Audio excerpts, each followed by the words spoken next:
I'm going to let you listen closely to the clunking sound.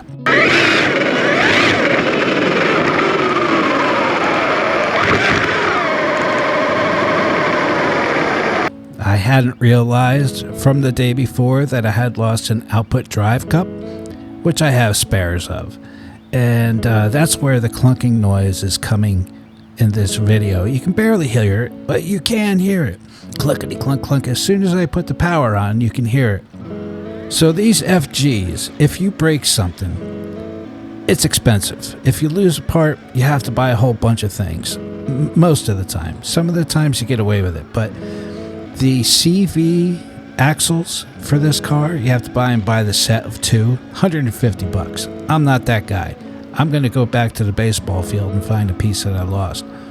But you can hear the clunking in this. I don't recommend these FGs for bashing.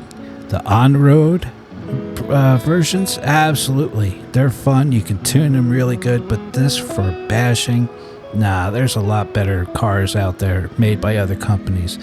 Do not buy the FG monster truck for bashing. It looks nice, but it runs like crap. Like I said, this FG monster truck, it's not made for bashing. So I took it off the shelf. I was bored of it for a good couple years, and I wanted to do something different.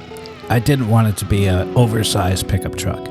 And why it sucks is this monster truck is basically the on-road car with a little bit beefier suspension and a smaller pinion gear for the bigger tires, you know? But it's not made for bashing. It's just not. I don't know. Some guys like it, I don't.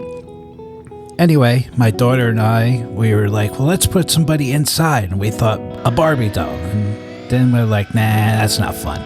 Let's put Elf on the Shelf. Okay, well, Elf on the Shelf is kind of okay. Let's put the one that looks like Ozzy Osbourne in there. But we can't call it Ozzy Osbourne. It's the Goth Elf or something. Goth Elf on the Shelf. And that's where we are. We don't want Sharon yelling at us. But here we are. Sharon! So, thanks for stopping by and watching me drive this abomination of an RC car. It is the FG monster truck that I have modified into something different to call it the Corpse Hauler. And it's all done with zip ties. There's about 30,000 zip ties and hand-cut pieces of ABS plastic for the body. I have my fingers in air quotes. And I put a servo in there with a steering wheel, so little Goth Elf on the Shelf can drive it and have some fun. I hope my grandkids get to watch this up there in New York. I think they're probably the biggest viewers of my channel. As I was running the car this day, I hadn't known that I was not in four-wheel drive because I had lost yet another drive cup on the front of the car.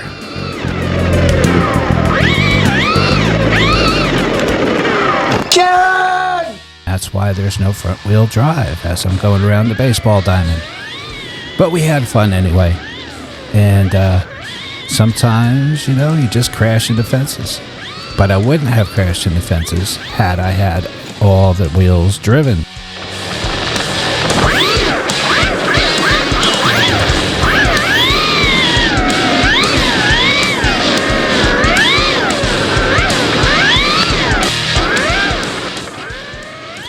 Just like a lot of the other hobbyists, I went through all those fashions with this and that, and one of those fashions was big power.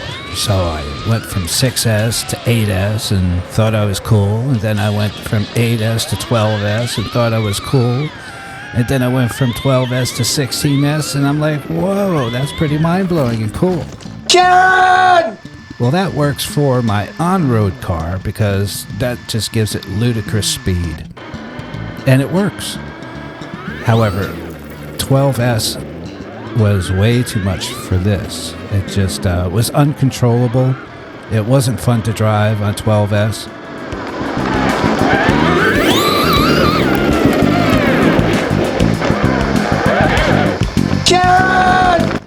And if you do buy this monster truck from FG, I highly recommend not going anywhere over 8S. 8S is like the limit for its controllability, and after that it's just not fun. All the most recent videos with this chassis are done on 6S. That's it. Jared! Thanks for stopping by.